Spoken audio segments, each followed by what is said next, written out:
Ladies and gentlemen, aliens and earthlings, welcome to another walk on the wise side with me, your host, Prash K, and this lovely lady to my right in this stunning orange outfit, the lovely Sneha Ramji. Sneha, say hi to everyone. Hi everyone, hi. She does that so nicely on cue. Did you notice that? All right, folks. Let's dive into this, folks. If you're hearing this, tune in, share some love, and get ready. Make some notes, and we want your questions ready for this. Hi, Manju, Rashmi, Jazz, Marianne. Hola, ¿qué tal? Buonasera. Great to have you guys on board. Hi We've got people from guys. Spain and Europe. It's awesome to have everybody on board with us. Thank you so much, folks. I want to take a moment to acknowledge all the wonderful people who are joining this from so many different places are out there. We have people from Australia too. So it's just a real pleasure to know that these messages are going out all over, and wisdom is spreading. And it just tells us the wisdom is viral.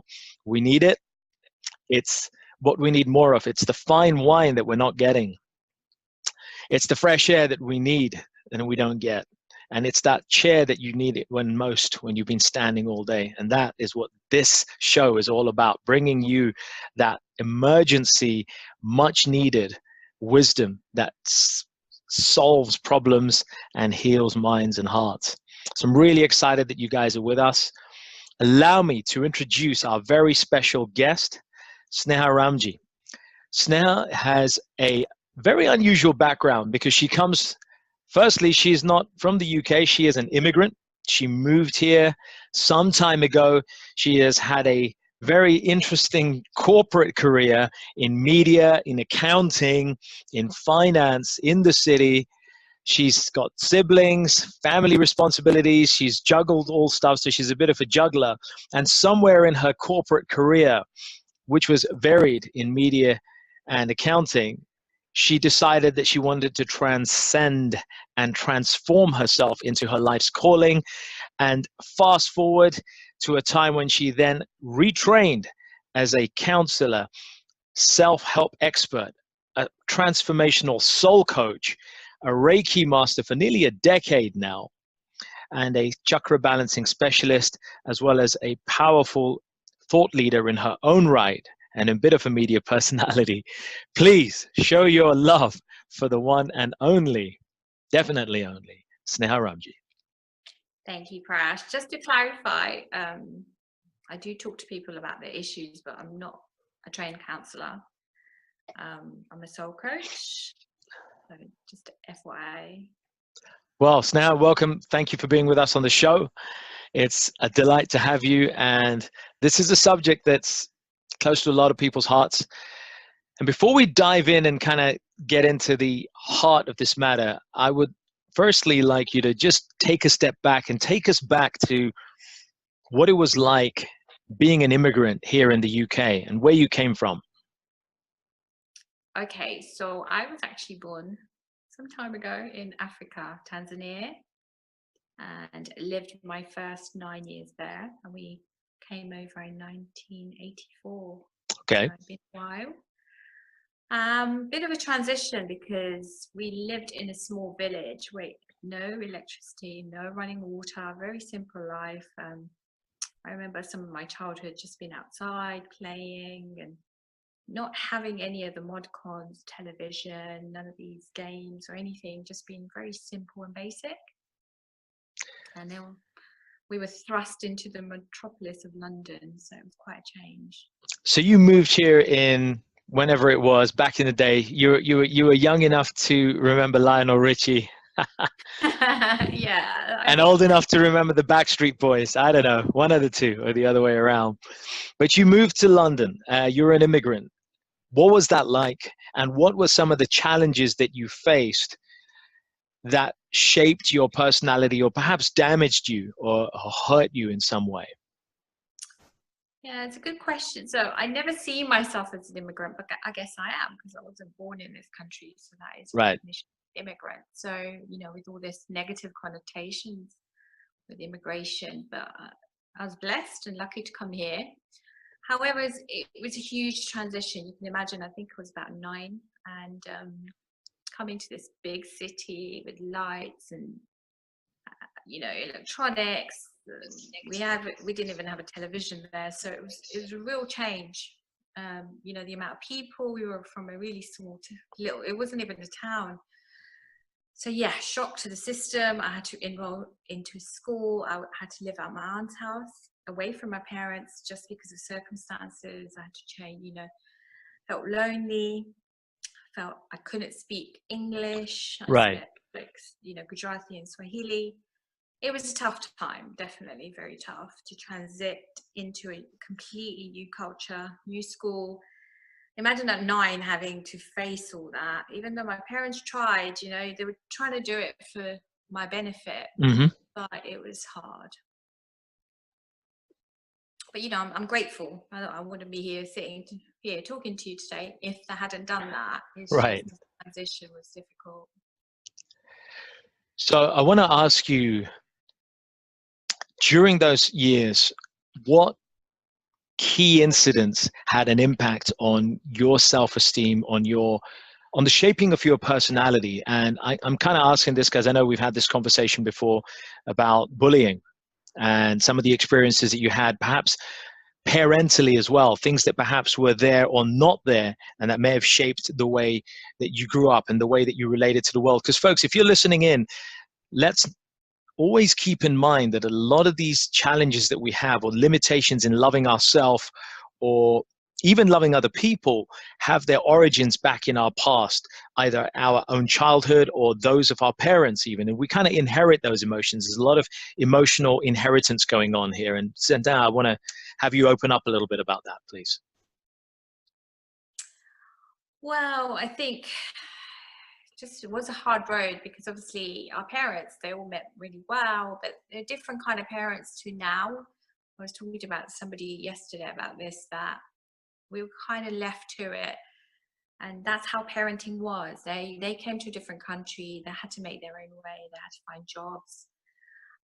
So it was slightly lonely actually, and you go into a school and everybody, obviously they're young, and they kind of point at you, you're different, you don't know English, they pick on you a little bit, and you just have to maneuver through it. You kind of at 9 don't have that mentality or equipment to deal with it. So what you do, you take it on, you think, you know what, there's something wrong with me, because everybody else is obviously on the other side.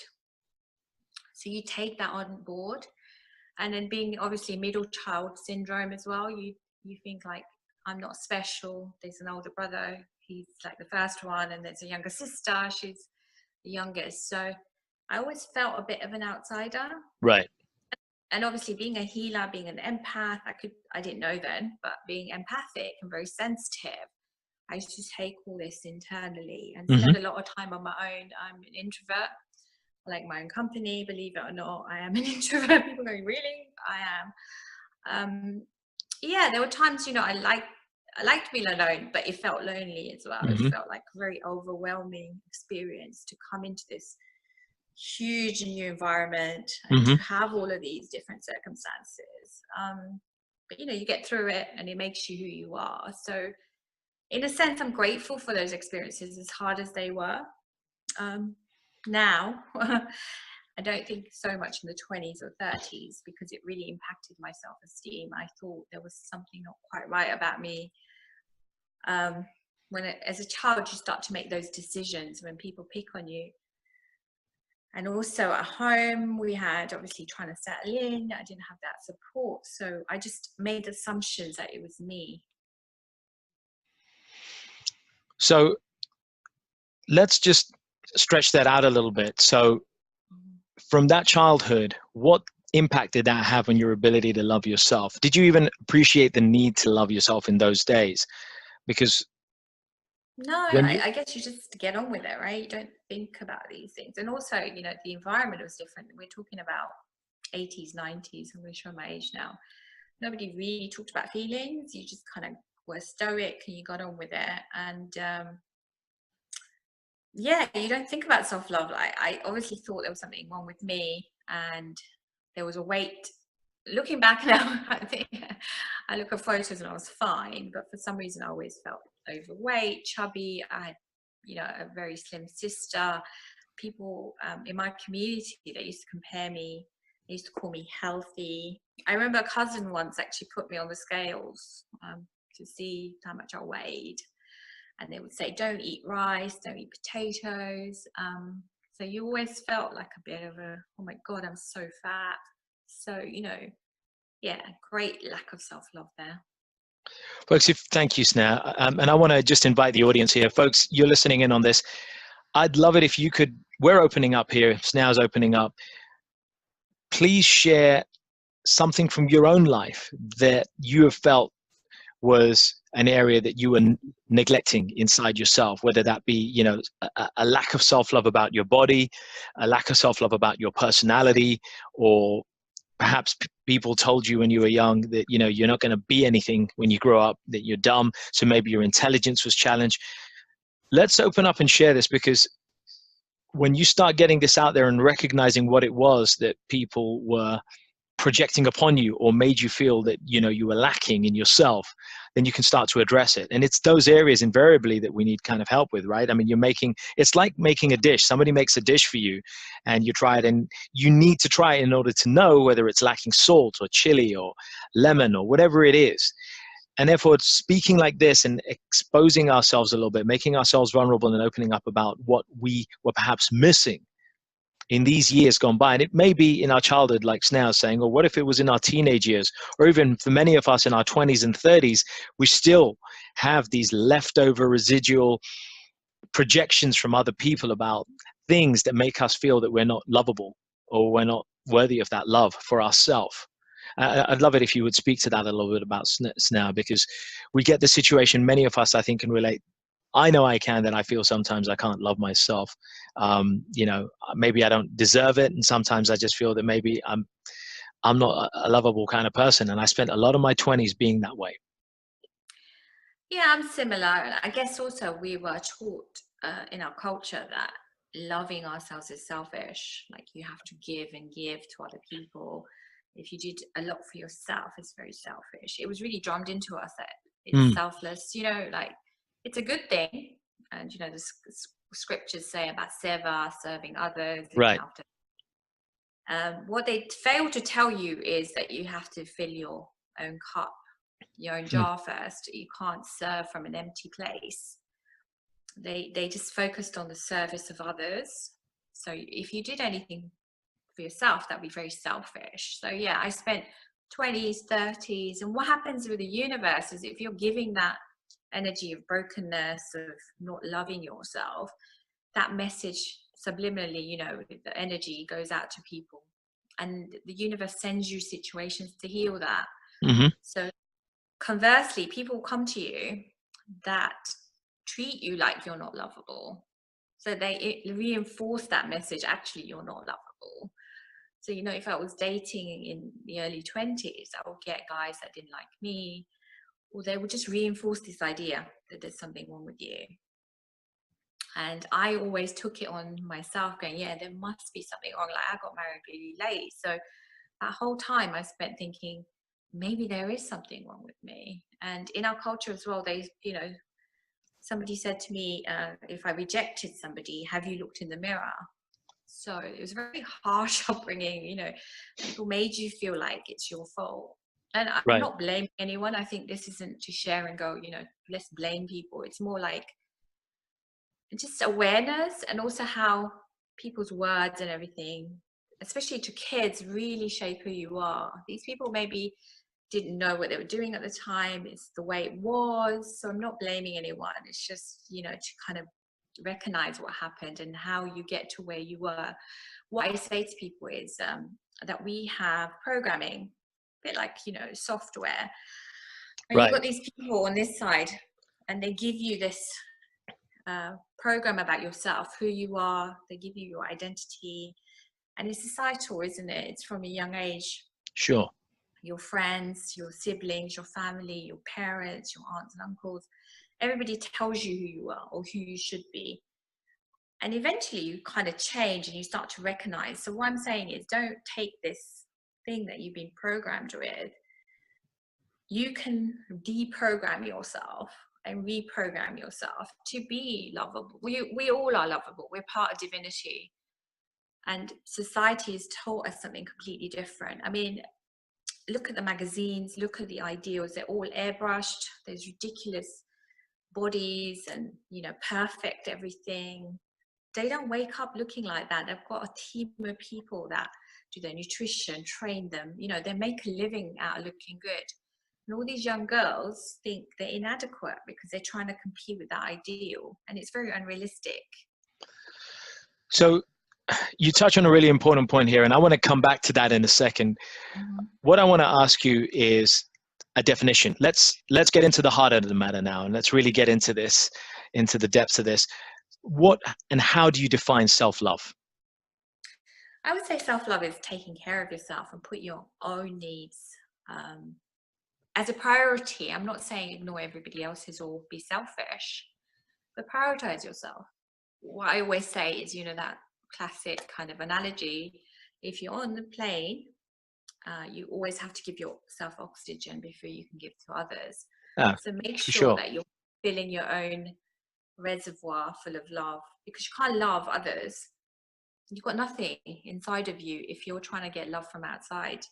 So the first person is yourself, and obviously, you know, your parents, your spouse, your kids, and love for divinity is all encompassing, but that includes yourself, because you're part of that divinity, you're part of that source.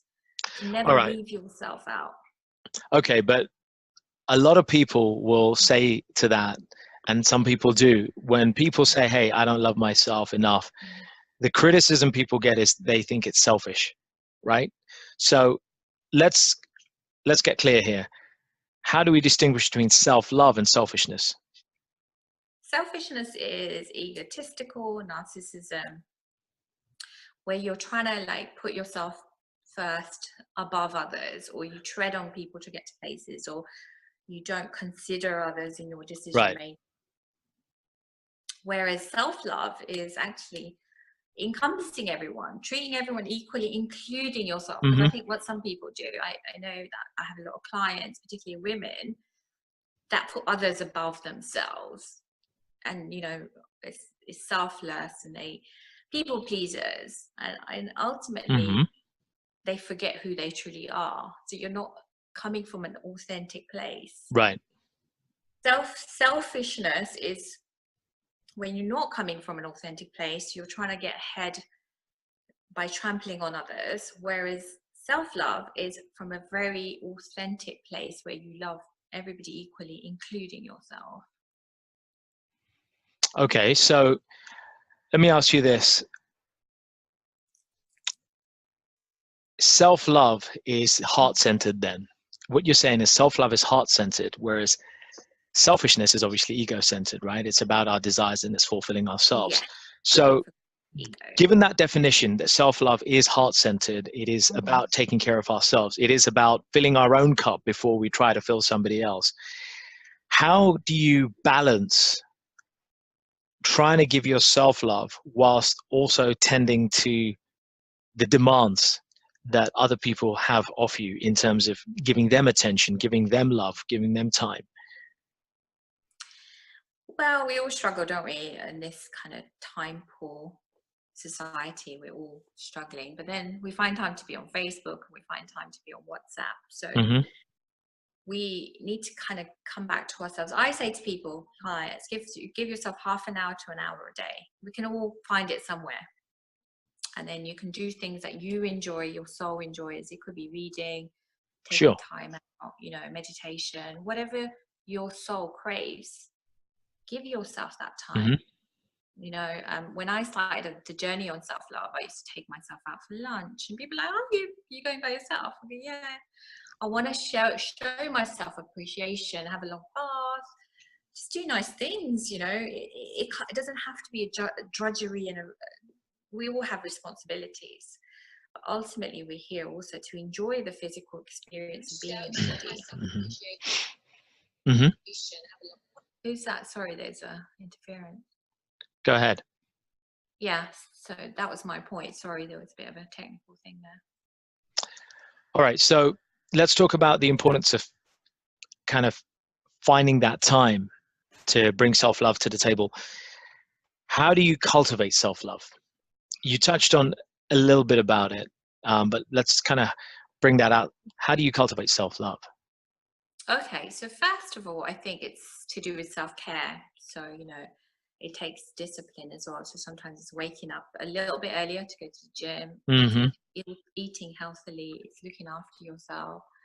It's, treating yourself to a haircut or highlights, or just being, nice to yourself, but also having the discipline of self-care. There's boundaries. We've got to have healthy boundaries with people. So you learn how to say no. A lot of people struggle with saying no because of lack of self-belief and self-love. They say no, that person may not love them. But that isn't true. I had to be taught that, because one person said to me once, "What if you said no?" And I was like, "I don't know. I've never tried Right. it." So try saying no. Try and activate that muscle of, I can't do that right now. We did this on the retreat, and some of them said, "I can't. It's my mother-in-law. I can't say no." And I said, "Well, explain to her that maybe you can do something later." Right. We have to explain our feelings. We assume people know what we're thinking. Like, I used to run around after people, my parents, and I never explained to them that I dropped something to help them, or Right. my parents particularly. So I was seeing a therapist, actually, with this lack of self-love, and he said to me, explain to them that you've dropped this huge commitment to help them out.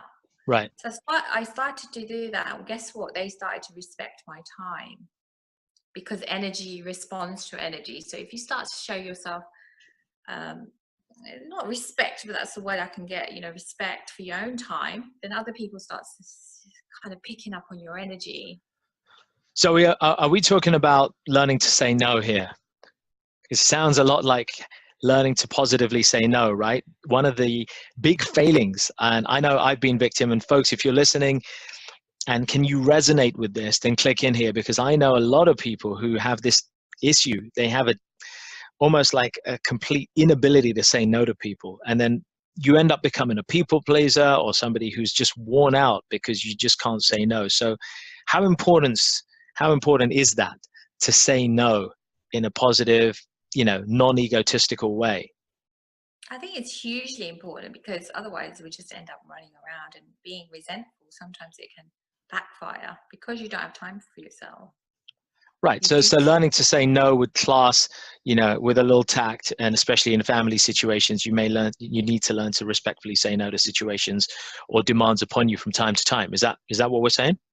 Yeah, we're saying respectfully. That's a really good word, because we don't want to be rude to people. We don't want Right. to break up friendships or relationships. We want to be like, I'm really sorry, I can't do that right now. Maybe tomorrow, maybe the next day, because I have these commitments. So they understand why you're not just, no, Right. I'm not going to do it, And you want to help people. We are all about, serving others and seva and helping, and, but it's not to the detriment of ourselves.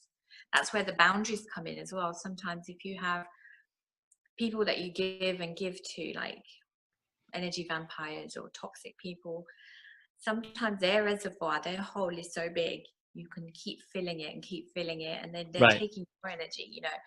So there's a point where you just have to set that boundary and say no more. And it's painful. It's not an easy thing to do. People make you feel guilty and this, but ultimately we have to do it with compassion as well. But sometimes we've got to, look after ourselves, and then you can go back. Once you've kind of, gone back and sort of recharged yourself, Yeah. then you can go and give some more. But if you haven't got anything left, you're just going to end up being ill or miserable or resentful. And those are all negative sort of emotions and negative vibration. We're all about trying to raise our vibration.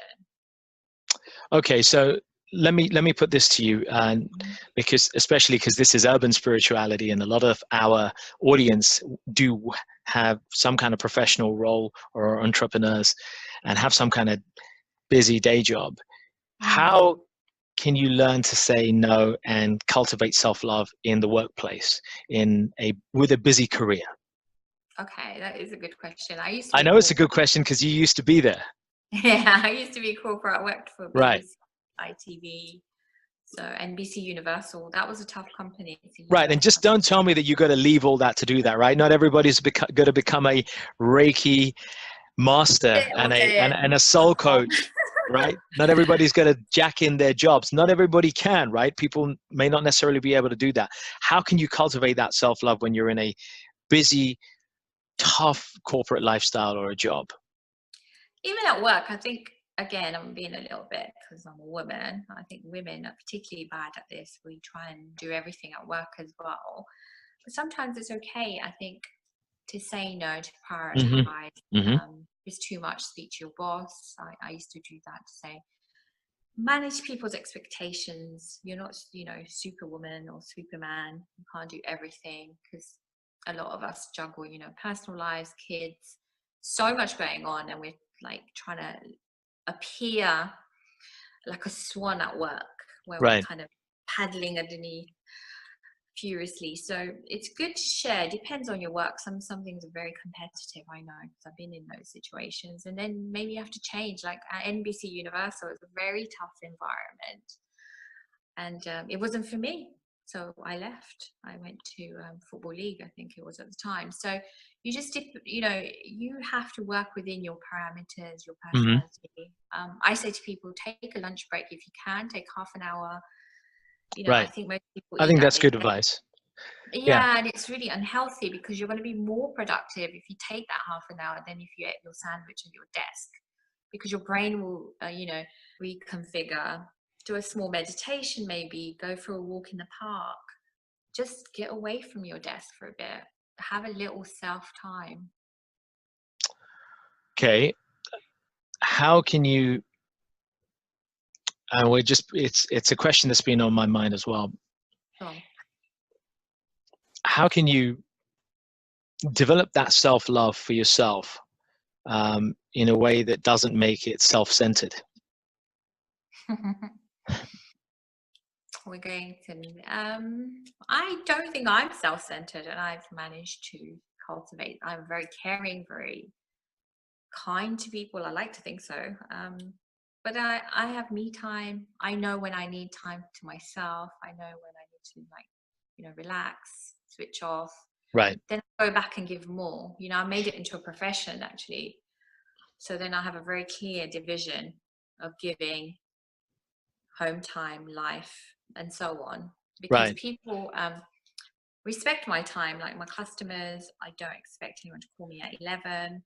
Right. So I this is don't. an important point, right? So, and we're getting a lot of comments right now on this. A lot of our viewers are talking about the importance of boundaries. I think that really resonates with people. So really, it sounds like setting boundaries is an important part of cultivating self-love. You got to have Huge. boundaries and learning to say no. Those two things worked well together, right? What you've just said, a great example. If you got a business or if you got clients, you know that there is a certain time after which you won't take calls because that's your time. It's your precious time. It's your me time, right? Yeah, we have to have a cut off. Like in this industry, there's people's problems, and the problems don't stop, right? They come to you and they go home, and the problems carry on. At the beginning, I was taking people's calls, and then finally, it's not that I'm being selfish. It's I have to have boundaries, because I hear problems all day long. I can't take them on, right? Because I have a separate life to my work life. So I have to have a client, and I do. I really care about them. I give them my time, I give them my knowledge, and I give them healing. And then it's when they walk out the door, I've got to literally cut the cord. There's an exercise we do, energetic Right. cord, and that stops the energy that keeps flowing. And that's important for this topic as well. Self-love is about boundaries and cutting cords with people.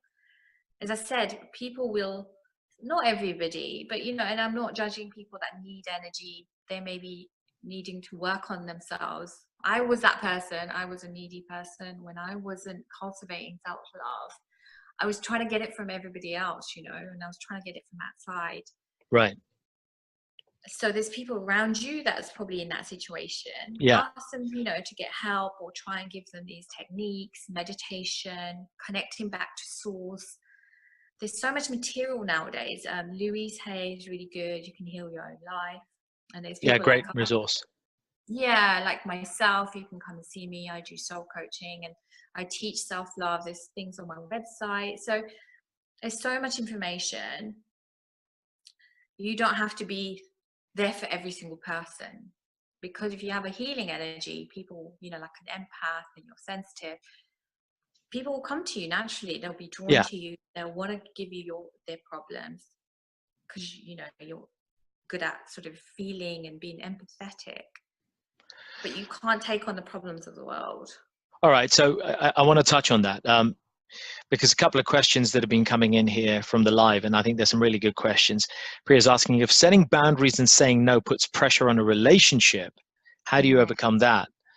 And that's the thing, right? You know, you're in a relationship, romantic or otherwise, and, you know, therefore there is that intrinsic care, affection, love, obligation that you have for one another. Some could say a certain amount of dependency emotionally or financially between two people, and then you still got to say no. How do you work with that? How I to think say your no? partner, I think you have to have that open dialogue with your partner. And sometimes you can't do certain things for your partner and they have to understand. I mean, it's a two-way street, isn't it? Like sometimes you allow your partner to say no to you and you say no. This isn't no for the sake of saying no. This is no Right. because you're cultivating that self-love within a relationship. And I think if you have the right partner, they will understand that you need your own space, you need your own time. So I But if think it you goes back to what you said, you know, and if I may say so, really what we're saying is it's not just about setting boundaries. And folks, I know a lot of you are saying that. Charles, Amit, Hunter, some really good points coming in here on the live at the moment. Really, really good points. Priya, Parul, Sanj, everybody who's joined in here bringing up some great points, and we can't read them sorry, all I out. can't see them because I'm on But Zoom. But Pooja, there's some really I good love points. I observation. think what I'm reading here from the comments is that there's a unified agreement that there have to be boundaries. But I Yes. think side by side with boundaries, I think there need to be some ground rules. So I would say, you know, when you're talking about any kind of relationship, it doesn't even matter. It doesn't matter if it's a romantic relationship or a work relationship, a professional relationship. There have to be certain ground rules. And I think you've really nailed it right there, Sneha. You need to be upfront from the beginning. You know, if you, for example, take a new role, or you're going to be working with a new bunch of people at work, or, you know, you're in a relationship with somebody, you don't have to be all formal, right? And you don't have to say to somebody you've just met and dated for 4 weeks, hey, let's have some ground rules here. I never take calls after 9 o'clock. Don't ever call me. I will never pay for dinner. Yeah, you don't need to do that. But you can kind of have an honest and organic conversation to say, hey, look, you know, everybody's different. We all have our own buttons that we do not like pressed, and we all have our boundaries and limitations. Why don't we discuss those, and we can then actually work together to actually appreciate and recognize each other's boundaries and each other's ground rules. And I think when you convey your ground rules to somebody in an authentic and a respectful, non-egotistical and non-threatening way, you stand the best chance of setting powerful and yet healthy boundaries that allow you to then say no when you need to and get love when you need to. Yeah, that is right. I mean, I think maybe, as you said, maybe not be too formal about it. We call it Right. ground rules. You don't call it ground rules. You just have an open-hearted conversation. You know, we began this conversation about what self-love is, talking from the heart. It's being authentic. I think people hide authenticity in relationships with spouses, with other people. They try to be the person the other person expects them to be. There's only so long you can keep that up for before resentment starts to build up. Completely. So Yeah. when you go to a relationship, I think Anthony Robbins says you go to give in a relationship, and that's correct. Right. But you can't, you know, it's got to be equal balance. So you give, Of you give, course. you give. But there's a point where you have to receive in terms of your own nurturing, your own soul. People lose themselves in relationships as well because they make it all about the other person and they forget who they truly are. Because when you love somebody and you're kind of maybe easygoing, they like football, you start watching football. They like this, you start doing that. Eventually you forget what your own identity is. What is it that makes your soul sing? What makes you happy? Right. Totally. what are you passionate about? What are you here to do? You know, we talked about it on the podcast that we all have a soul purpose. Our partners and our kids and people in our lives, they help us to achieve some of the soul purpose, but ultimately it's up to us. We need to connect back to that soul purpose. Otherwise we don't live a fulfilled life. So sometimes it's, you know, it could be having a child or getting married is part of your soul purpose, but it's not the whole of your purpose. And people sometimes make that the whole of their world. Yeah, But if you think completely. about it, your kids grow up, they leave to go to college or uni.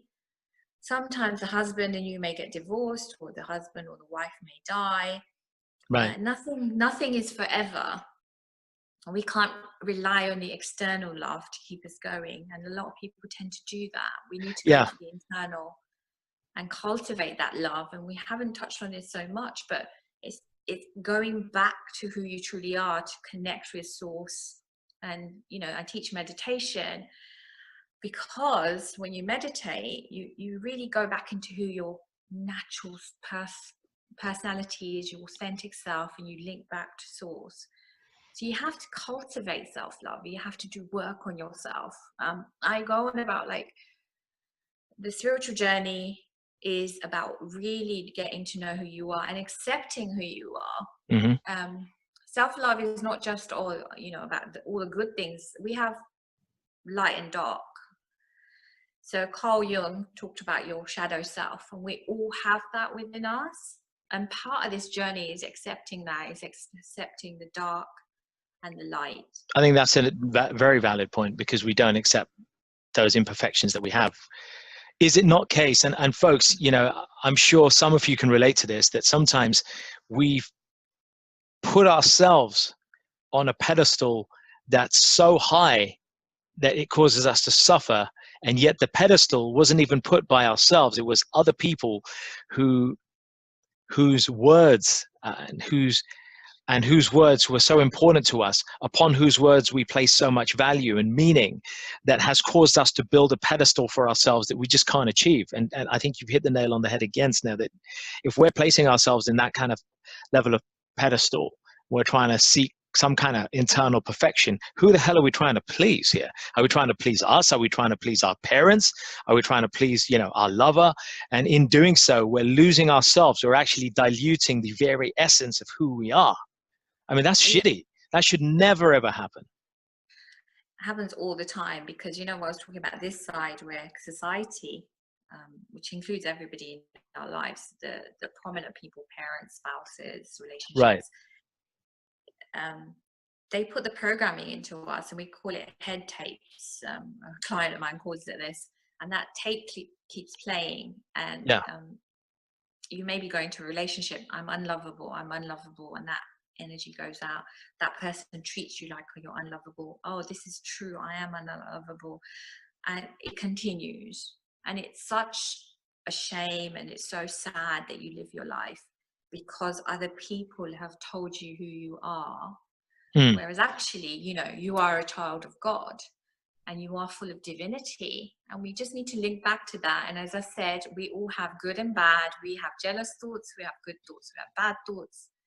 As long as we're not acting on anything, and, you know, we're trying to be a good person, we all are working towards being a good person, it's okay. You just have to accept all of that, who you are, and you are a shape and a product of society. And that's why you have to be honest with yourself. I think it starts with authenticity and honesty. It does. I think it has to start with self-honesty.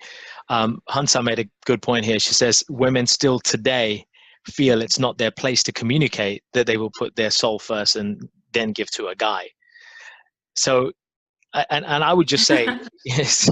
I laugh because, I know. You know, I'm laughing because I think it's so not fair, because we have been, especially not in Indian culture, but a lot of cultures, that women are sort of inferior. And right. So what we're saying, and this is exactly the curse and the conditioning that I think people like us who are listening to this show, all of us collectively on this program right now, and those of us who listen to this, I think the responsibility is on us. It's the onus is on us to help to decondition that, to help show a better way. Because here's the simple thing, guys, we're missing one thing, and I say guys in particular. If if the ladies in our life don't feel or have the opportunity to love themselves, how can you expect the best out of them? Hell, how can you expect the best out of you and the best you to show up for somebody when you can't love yourself? And it's a disease for guys, because guys love themselves in a kind of egotistical way, but that Yeah. authentic love, that authentic, you know what, I'm not perfect, but I'm aspiring to be a caring father, husband, lover, boyfriend, son, whatever it is. That authentic acknowledgement of uh, one's good traits, like you say, seeing the good inside yourself, and yet at the same time accepting that, yeah, I wake up late, I smell, I do this, I do that, I have bad habits. That genuine, authentic acceptance, I think, is the pathway to self-love. You're almost like clearing out the obstacles that are standing between you and your own self-love. When you start getting authentic, I think that's so powerful, you know? Yeah, with any program, if you're like an addict or anything, you have to admit it before you can deal with it. So we take authenticity, that helps self-love. Which is saying a really good point here. So many of us don't even explore what our boundaries are in the first place. Only when they've been overstepped do we start to reflect. So Yeah. it's important to know what our limitations are in the first place, so we have the confidence to set them up. And I think that goes back to what we said, boundaries and ground rules. And we'll go through a little summary of that in a little bit. Great point by Sanj here. Self-compassion involves treating yourself with the same kindness, concern, and support that you actually showed to a good friend. When faced with difficult life struggles or confronting personal mistakes, you should recognize that imperfection is a part of the human experience. I think that's really powerful, you know? Yeah, it's true. As I said, we all have the shadow self. And I think that people have to take responsibility as well. That after 18, we can't blame others. When you're young, you can't have those discerning thoughts. But after 18, we have to take responsibility. Yeah, you may have had a tough childhood Yeah. or whatever. So if you're not quite where you need to be, and you're watching this, I guess, because you want to cultivate some self-love or are interested in this topic, so we need to take responsibility for our journey and recognize the good and bad within us. Then we can move forward. We can have those conversations and say, do you know what? I have actually maybe not cultivated self-love, and maybe some of the things I've been doing have been out of ego, or Right. maybe some of the practices haven't been what they should be. We all do it, no? We procrastinate, we don't look after ourselves, but we've got to do a check-in with ourselves to say, where are we? Are we going in the right direction? Right. Don't give ourselves a hard time as well, because some people, you know, the other way, they're too on it. They're like, yes, I've got to achieve, like people like Robbie Williams and people like that. They're overachievers because they just push and push and push and push. Where sometimes you just got to accept it's fine. You don't have to be better, do better every single day. One day you can have an off day. So self-love is just recognizing what is it that you need at this point, and don't try and achieve to prove something to these people. Yeah. Absolutely. I think there's a lot to do with that. We do spend too much time trying to prove stuff to other people when actually it has to come through to oneself. So you do need to take it back in. Everything we're talking about, again, just points to this thread, I think, for me now, that, you've got to go back in. You've got to go back in yourself, recognize and acknowledge the kind of stuff that you have within yourself, being authentic and accepting that, and then going about to establish the ground rules and boundaries that you want to have in your life with other people, which, of course, guys, this is a fluid world, right? So boundaries and ground rules may change as we change as a person, but I think it's just raising them, getting them out there, and then working with authenticity, not only for maintaining our boundaries, but respecting others, right? Let's talk about that for a moment. When we come across people who are not loving themselves, what do you regard, Stan, as the best advice you can give to somebody to help them to love themselves? The top self-care tips. Wow. We talked about some of it already in terms Sure. of, yeah. So I think keep a journal. That's a really helpful tip. I really enjoyed doing that when I was going through the journey. Affirmations. Again, if you Google, there's so many on the internet. We could possibly share some, but just I love and approve of myself. I see myself as a loving being. I Of love my course. body. Just record them on your phone and just play them back to yourself. Meditation. I think when you meditate, as I said, you go back to your own source, and your source is love. Chakra balancing, that helps to balance the solar plex. That's where your self-esteem resides, and the heart chakra, obviously, Right. self-love. So just various activities that you can partake in. But first of all, just start giving that time to yourself, so you can work on yourself. Without time, you can't do any of this. So Right. whenever a client comes to me and we talk about self-love, we're like, give yourself half an hour to an hour a day, maybe more at the weekend, and just be me time. And you can make this happen. Like, people say, oh no, I just can't do it, mother-in-law, kids, responsibilities.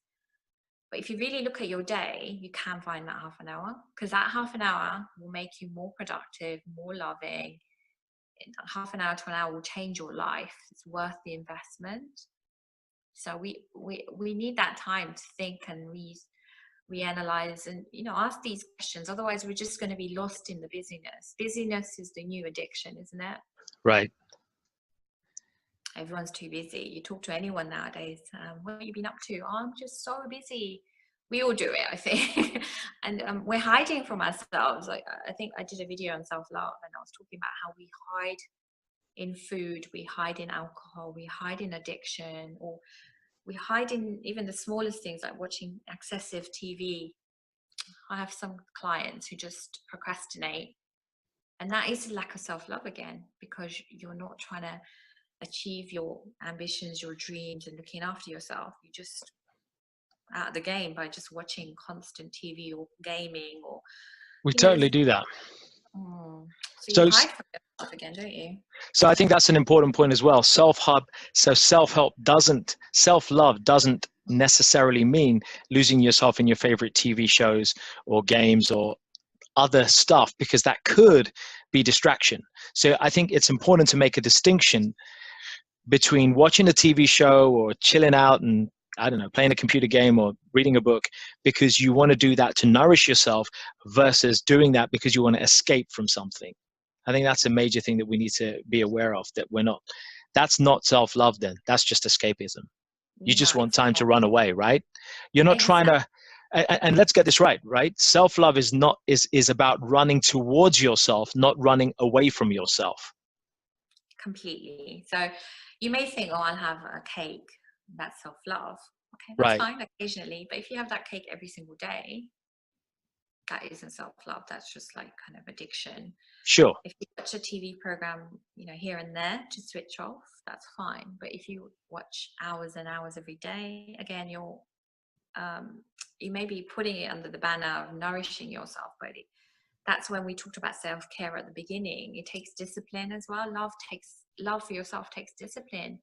To go to the gym, to eat that salad, to say no to people. There's tough choices to be made. Self-love isn't just like, oh, everything's going to be an easy decision. Love that, yeah. Yeah. It's tough love, tough self-love. Yeah, tough self-love. I love that subject. I think that's a subject in itself, to be tough and be able to recognize that discipline and sometimes enduring something that's uncomfortable is still part of self-love, right? So I think going to the gym or working out or doing some kind of strenuous physical activity is a good example of self-love, because you may not necessarily want to do it, but you know that actually that discipline is actually bringing future happiness. People think that discipline equals misery, but actually discipline equals happiness, because when you have discipline, you have the courage to stand up and say, I control my future, I control my destiny. And you stop blaming your parents, your siblings, your past, your old workmates, your school friends who used to bully you. You stop blaming other people at some stage. For fuck's sake, we're over 18 years old now. Folks, we need to take responsibility. This is the message that has to come through. If any of us aren't getting this, we got to get that. We have to recognize that it's with us, right? As you said, there has to be a point. You stop blaming people on your past and your situation, and recognize that you have the capability and power to do something about it now. Take control, take ownership of that. And as you say, exercise discipline, apply discipline in your life, get tough a little bit to get soft inside yourself. Yeah, it takes delayed self-gratification. There's a really good book called a road less traveled, and it talks about gratification. So sometimes you have to invest in the future. So if you eat cake right now and keep eating cake, it's going to block your arteries, it's going to lead to disease, it's going to lead to unhappiness. So Right. you're not doing self-care, right? So yes, and taking responsibility, the buck does stop with you, because you're a soul and you have an individual journey. And when you go back up after you die, you have a life review, and you have to answer to yourself and to God, depending on whichever belief. They talk about this in Islam, they talk about it in different religions, that once you go up, you have a life review. So you have responsibility for that life. You know, I say to people, God will go, what did you do with your life, Sneha? I watched a lot of TV, I didn't, do much. Or are you going to say, yeah, I actually cultivated discipline, I loved myself, and Hmm. I achieved the dharma, the sole purpose of coming down here in this incarnation. So the buck stops with you. When you go up there, you can't say, my parents, my this, my that. No, it's got to be right here. And the thing is, in this, in the UK or the US or the Western world, we have all the resources. In Africa, I didn't have anything, but here we've got the internet, we've got books, we've We've got got that so all much. right.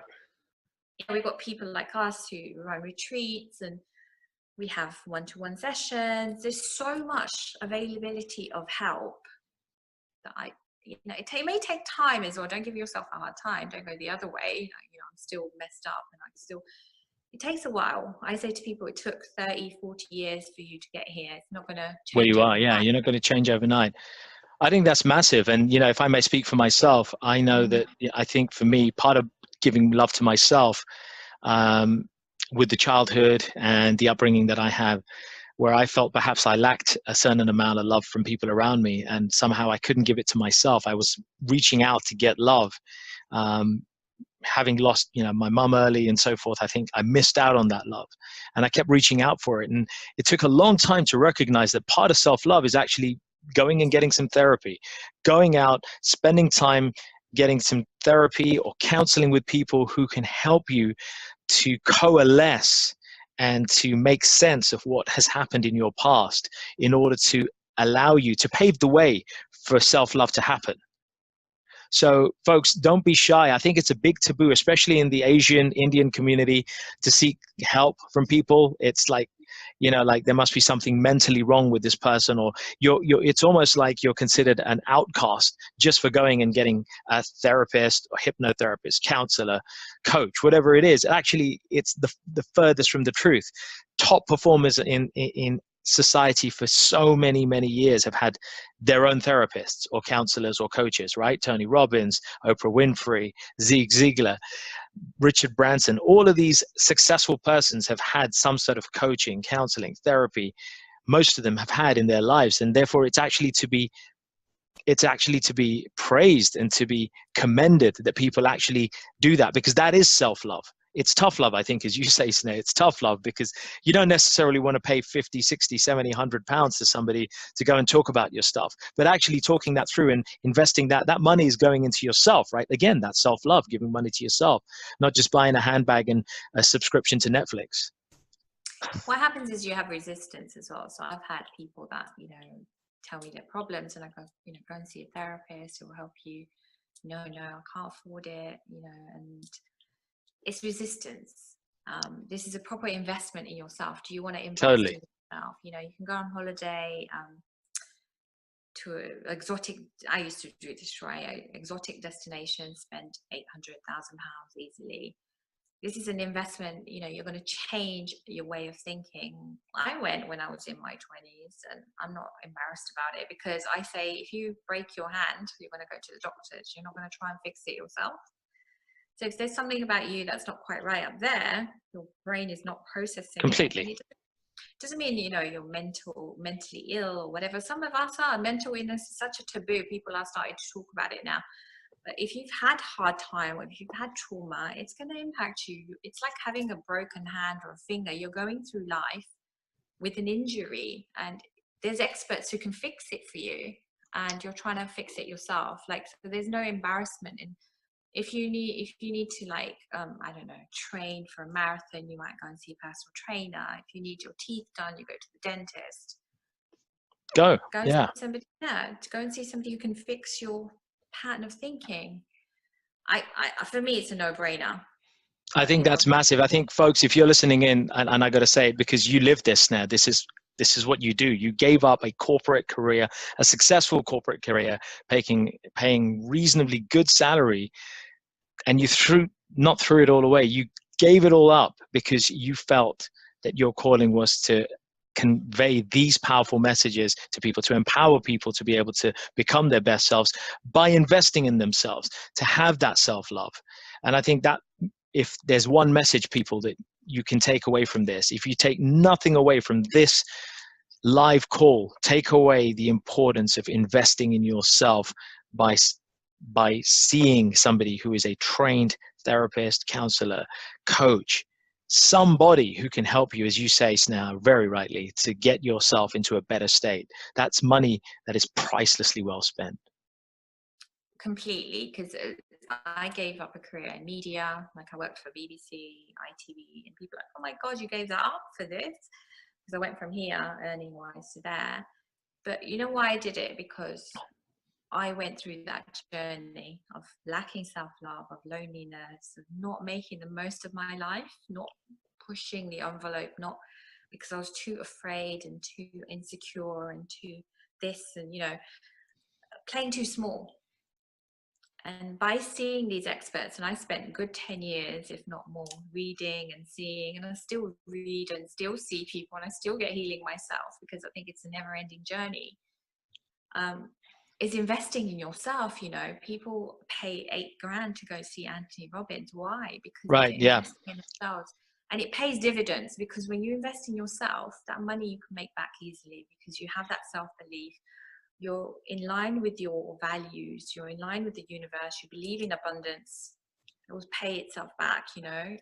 So yeah, definitely self-investment is the way to go. Yeah, I would give this example, folks, if I may, Sneha, you know, from my personal experience, and to everybody listening. Have any of you gone and invested in your own property or moved into a place, a house or a flat, apartment, whatever it is, and then decorated it, and then found that while decorating it, you needed to spend a little bit more, and you thought, you know what, this is going to be the place I'm going to be living in for the next 2, 3, 5, 10, 20 years. So it's okay. I'm going to spend a little bit more and get this house, this apartment, to the way I want it, right? Nobody thinks twice about doing that. We all have that experience, and many of us probably will have that experience when we move into our own place. We want to do it real nice. So guess what? We have to live in this body with this mind and this consciousness for 40, 50, 60, 70 years. Some of us 20, some of us more. We all got to live in it for a number of decades.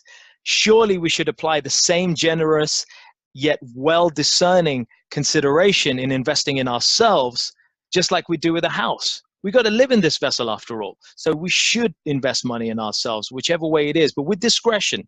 Nobody's asking us to plunder that money away, but, you know, seeing a counselor, a therapist, investing in programs, reading books and in buying books and studying them. I think all of those valuable things are investing in our inner space. Totally agree. And, you know, I made a decision to do this because I wanted to share the journey I've been. And I like to say, not that, you know, I don't have ups and downs and Sure. challenges, but I am a living proof of this works. You are living proof. I mean, giving yourself, you're a living proof that this works. There are so many people who have benefited from your coaching, from your advice, your guidance. And there are others I know who are walking a parallel path. Pooja, Kalpana with her laughter yoga, Pooja with her own healing, Manju. There are so many others here, Reina, who are doing this and walking their path. And I think this is the point here, that we need more people to empower themselves, invest in themselves, but then not be selfish, but be self-loving and then give that love back. I think I see it as I see this as the example of we should be like solar panels, right? We take in, we give ourselves love. take in that energy that we need, and then we radiate that love back, you know? So when you fill your cup up and you give yourself that self-love, you're charging your inner solar panel, your radiators are being charged, your batteries are being charged, and then you got something to give back out to people, as you're doing, Snare, as so many people out there, Viraj, so many others are giving that love back out to the community. And that's Jesus, that's what we need. You know, the world needs more of that. The world doesn't need another TV drama. The world doesn't need another Hollywood movie and another superhero series and another new mobile phone. What the world needs is people to love their damn selves more. And put aside the bullshit excuses about loving yourself, about time and money and this. Love yourself and then go love other people better. I'm getting all passionate at the end of Yeah, this interview because it's so true. We're not doing it enough. Snare, tell them something as we wrap up. it's all about love, isn't it? And I've always believed that it's all about love, and that's all you're going to take with you. You're not going to take the flashy car or the phone. You ain't gonna take none of that stuff. It ain't going to come in your coffin. I'm sorry to say, nothing ain't going to come in your coffin. But that time we invest in ourselves and give back out, I think that's massive. You know, that will come.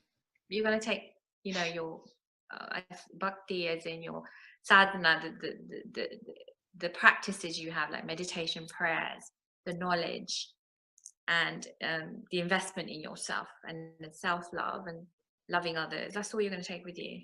Everything else is superfluous. So Completely, people man. spend so much time on the superfluous stuff and they forget we have a limited time on the planet. We think it's going to go on forever, but as this incarnation, we have about 80 years. That's it. That's it. So we've got to get on with it. Love it. I love it. Absolutely. So now I'm going to share some summaries. I've got some summaries here, and I've got here, and thanks for this, Kalpna. Keep a journal, positive affirmations, chakra balancing, meditation, prayer, whichever form that prayer happens to take for you, yoga, exercise, something that's going to give you discipline, that demands discipline, walking in nature, get connected with nature. Don't forget to laugh. All of these are fantastic examples of giving yourself self-love, investing in yourself, as we've discussed. And affirmations, forgiveness, forgive ourselves, forgive others, letting go. It's got to start with ourselves, right? So forgive ourselves first before we can do anything else. Got to start with ourselves.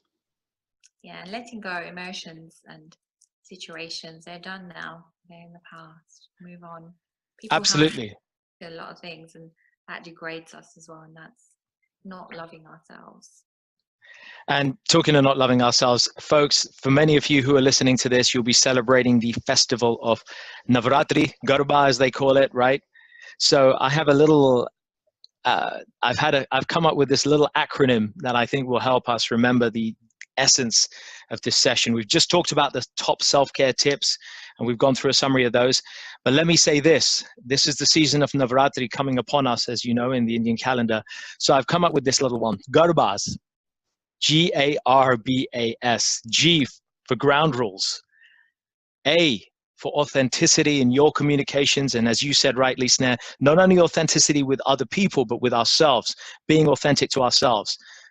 R for respectfulness, respecting yourself and helping people to respect your boundaries, getting people to understand that you have your boundaries and respecting them. And R is also for responsibility, taking responsibility for yourself and not blaming your background, shedding that blame game for your past, and recognize that the present is in your hands and your future can be shaped by that.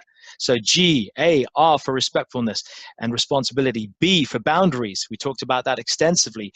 Establishing boundaries for others and for our inner selves, things that we won't let ourselves sell ourselves short of. And then finally, A for appreciation.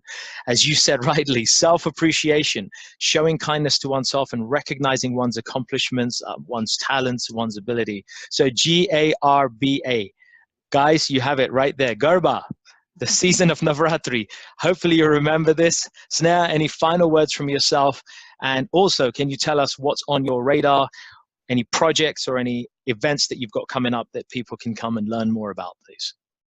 Okay, so I've got some exciting news. It's launched actually, so people can go on it today. It's called sneharamji.com. It's my new website. Sneharamji.com as the name, right? That's a launch today. Congratulations. Yes, I'm still ray of light, but the website is now called Sneha Ramji because I'm doing more coaching and combining coaching with some very unique. I do coaching, meditation, and Reiki together, and it's a great combination. There's lots of testimonials on recommendation and on my website, so check out the website. And we should have Reiki coming up soon. So again, look on the website, Reiki classes and chakra balancing classes. So this is an opportunity for people to take the Reiki course, to actually learn to become skilled in the practice of Reiki, which is an ancient tradition. And that's coming up, and the details will be on your website, right? Coming soon. I think it'll be the end of September now. And okay. Reiki is invaluable. That's also, I didn't mention it today. There was a lot to talk about, but it completely. We'll have another session. Yeah, 9 years ago. 9 years ago, your journey started. Okay, what else have you got cooking what else have you got cooking on a weekly basis? So we have then Tuscany Retreat, which is on the 11th. Wait. What's happening on Mondays? Tell us about your Monday. Oh yeah, sorry. I think Mondays are amazing. Mondays. We have meditation every Monday in North Harrow, going now for nearly 4 years. We have some amazing people that come. We have a great time. We talk about spiritual subjects. We cover things like self-love and jealousy and healing and tarot and all sorts. So every Monday, 8 till 9:30, North Harrow. You can DM me for details. And then we've got Tuscany, which Tuscany Retreat. Yay! So I'm going to be teaching. Prash is going to be teaching. We have other wonderful teachers and yoga and martial arts and Florence and just amazing things. So we're going to have lots of cool things happening in Tuscany. Yeah, absolutely. Absolutely. Chani, Manju, Amisha, welcome. There's so many people still tuning in. I think it's just a joy. Can I just take a moment here?